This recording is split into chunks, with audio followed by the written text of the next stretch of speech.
Hey guys, welcome back to a brand new video, and today we are going to be talking about states that are no longer swing states. Some that are Democratic leaning and some that are Republican leaning. So yeah, now before we get started, I don't know, I'm really excited for this video. If you are, please do leave a like and subscribe if you have not already. It would really help. Well, to give you guys an incentive, first of all, I'm probably going to do something big if we hit 5,000 subscribers. We're getting there, but not as fast as we could be. So, if you do want to subscribe, that'd help me out a ton. And liking the video helps with the algorithm, so it helps more people see my channel and see this video specifically. And I try my best to respond to comments that are productive, I guess.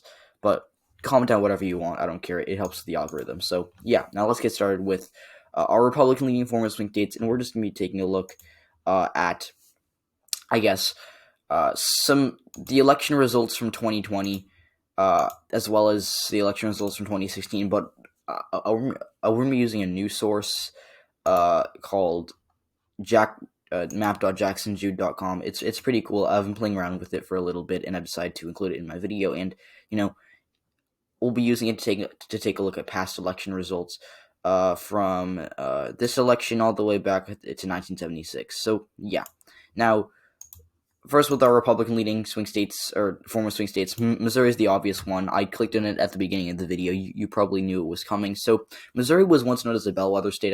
But in 2020, it went for Donald Trump.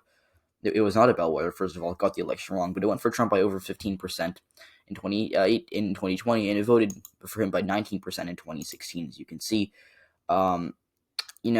Clinton, she was not an appealing candidate to rural voters. Biden did a little better than her, but he still, really did not do that well in Missouri. As you can see, Trump won by 15.4. Whoa, I did not want to pull that up. I did not know that would happen. But, if you want to compare it, past elections versus past elections, you can just see that, comparing, I guess, the Missouri, it trended blue relative to 2016, but as you can see in some of these, Missouri, Trump did 6 points better than Romney. He did 15 points better than McCain. He did 15 points better than McCain. He did 8 points better than George W. Bush, and he did 12 points better than Al Gore. So, really, taking a look at some of these past election results, let's clear this and let's go back to. How do we go to past elections? There we go. Past elections. Missouri was a bellwether, and obviously in 2008 it lost its status because it voted for McCain by 0.1%. It was very close, of course, but it voted for McCain by 0.1%, even though Obama really won the election in a landslide.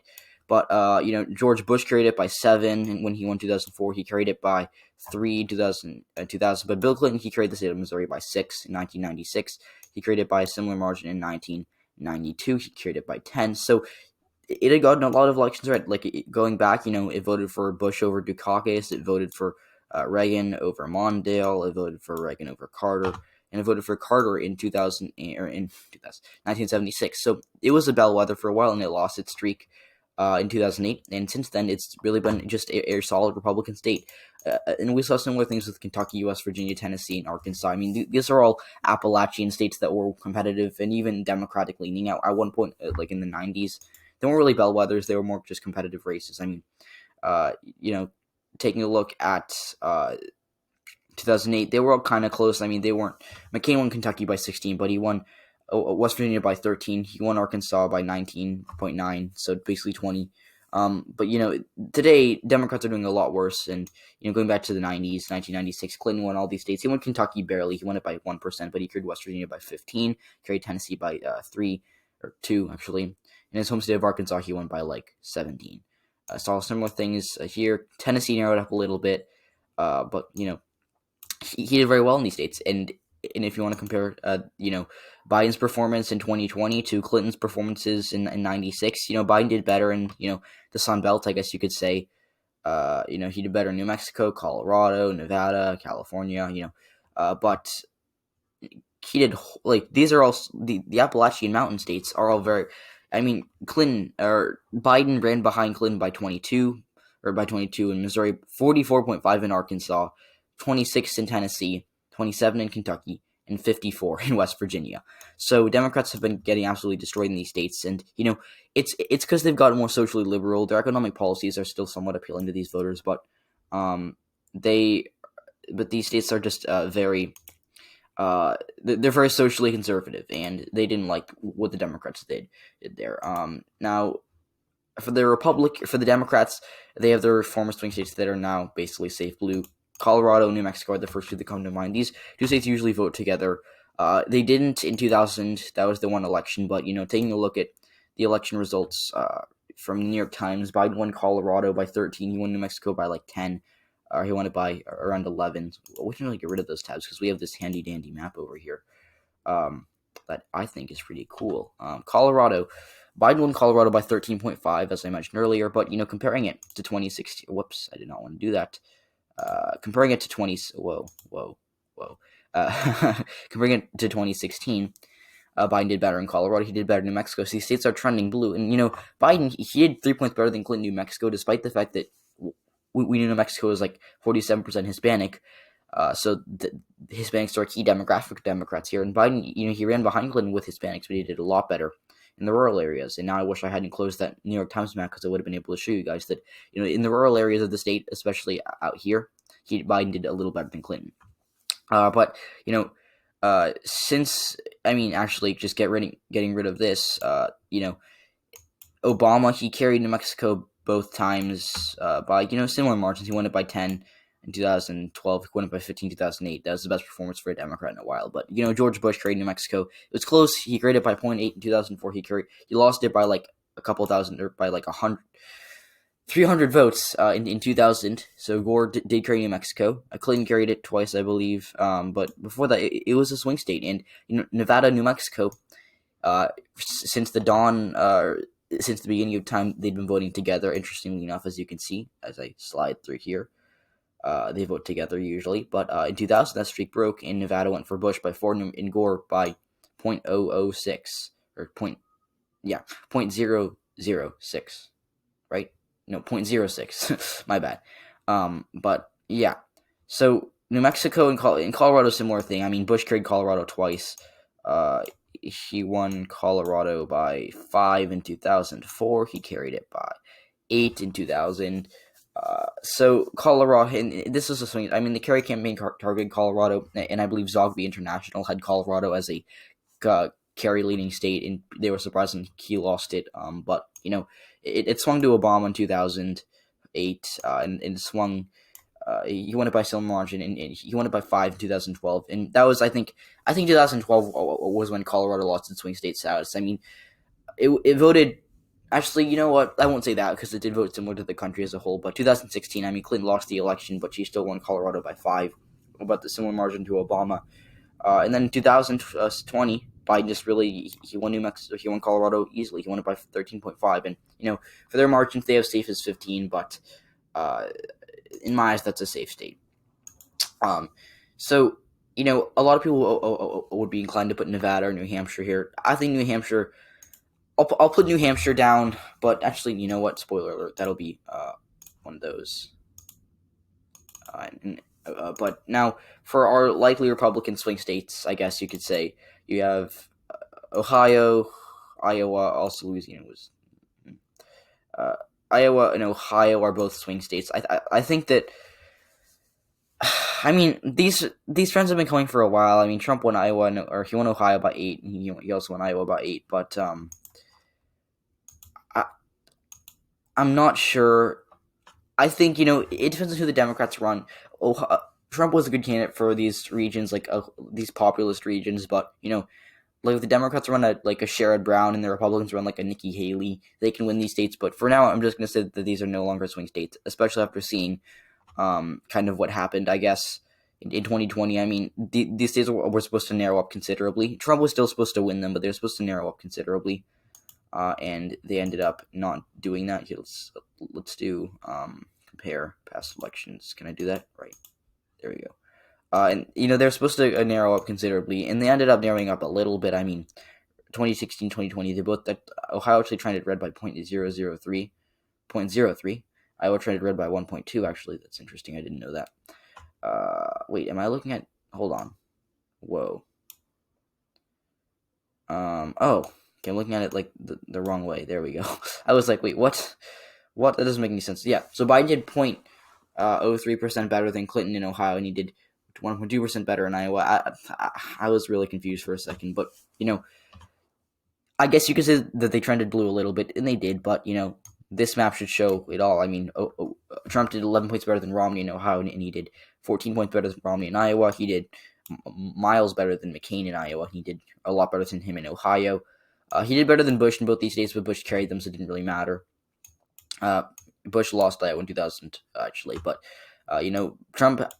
All these states have seen a Republican. Like, these states have been trending Republican, literally, since 1980, really, since Jimmy Carter, and literally Walter Mondale, who lost that election in a landslide, he still did a better.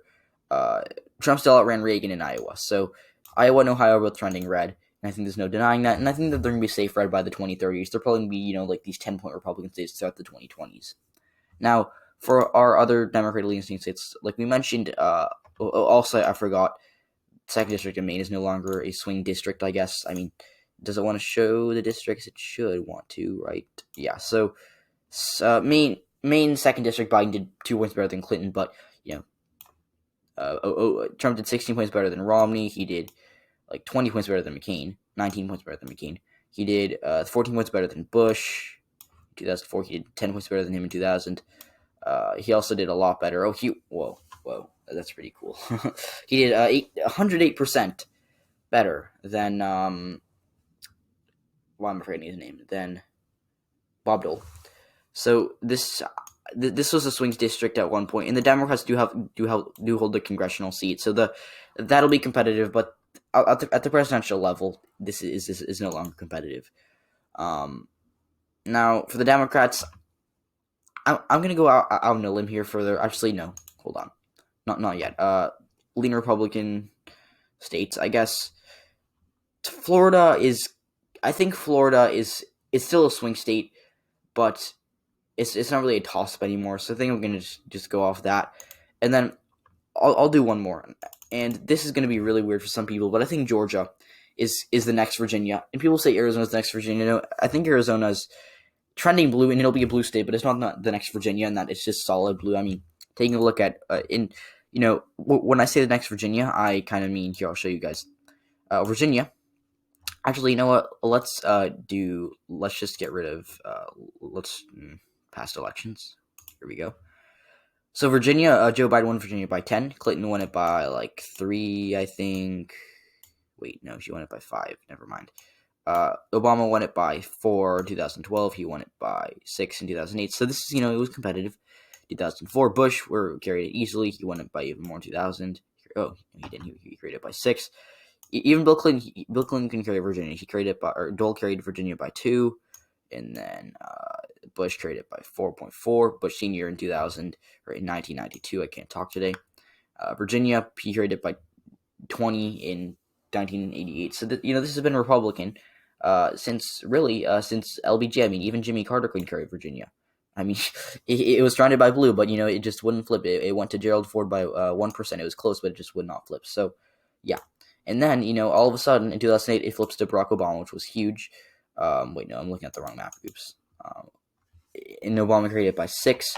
And it was as a result of him running up the score in Fairfax, which is D.C. suburbs and D.C. metro area that spills into Virginia. And, since then, it's been solid blue, and, conservatives, the Republican Party has been in Virginia. I think we're seeing a similar thing with Georgia. I mean, Atlanta's always been blue, but the Atlanta suburbs are really what's turning the state blue, because the rural areas, they're staying pretty red, but the suburbs are trending big time towards Democrats. It's why the Republicans lost both Senate seats there, and it's why the Democrats have the Senate right now. It's because the Atlanta suburbs, to be completely honest with you. So Georgia, I do think, is going to be, in 2024, will probably be like a 4 or 5 point Dem state, because in 2016. Let's look at the swing map. Here we go. In 2016, whoa, do you want to show me past elections? There we go. because in 2016, Georgia trended 5 points to the left, a relative 2016, and even with the black candidate on the ballot like Obama, it still trended 8 points to the left. It trended 5 points to the left, relative to a Democratic landslide year. Like there's a lot of red on this map because it was a Democratic landslide year like 2008, but Georgia, in a sea of red, like Florida and North Carolina surrounding it, Georgia trended blue. Georgia trended blue relative to 1996, 1992, 1988. And then it trended red, but that was 1976 or 1992. Excuse me, I don't know why I can't talk, but Trump did a little better than than George H.W. Bush. So really, Georgia's been trending blue for a while. It trended red in 2012, but that was just as a result of Romney doing because Romney was a great candidate for the suburbs, and trended blue because he did so well in the suburbs. But since then, and with the exception of 2012, it's been trending blue, and I think that it'll be pretty solid for the Democrats in years to come after 2024. They're going to win it by a lean margin. But that's it for this video. Did I miss anything? Comment down below. I'll put Nebraska second district because reasons. But thank you for watching this video. I'm getting tired of talking, by the way. Wait, I forgot Virginia. Oh my gosh. Okay, well, whatever. That's it. I can't believe I almost forgot Virginia. I would have had to refilm this video, but thank you for watching this video. And also Oregon. Don't tell Reed Eagle politics. Thank you. I'm going to stop. Goodbye.